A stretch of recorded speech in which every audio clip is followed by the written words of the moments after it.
Hi! In front of me is OPPO Find X3 Pro, and today I would like to show you how you can open apps in pop-up view. You need to begin by selecting one of your apps that you wish to use in this view, like Play Store. Now open your chosen app in the background.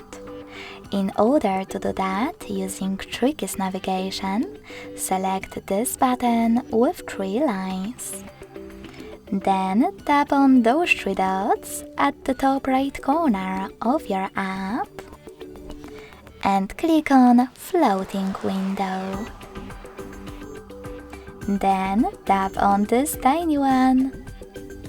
As you can see, now I can finally use my app in this little window.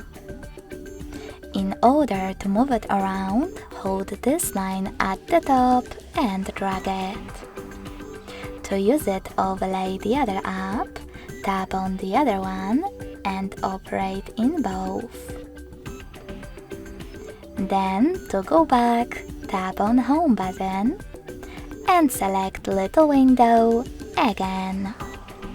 You can also resize it by holding one of its corners and dragging it. When you find the perfect size, let go. In order to use this app in full screen view, tap on the top left corner. And to close it completely, tap on this X at the top right one. Thanks so much for watching. If you enjoyed this video, don't forget to leave a like, comment and subscribe. Bye!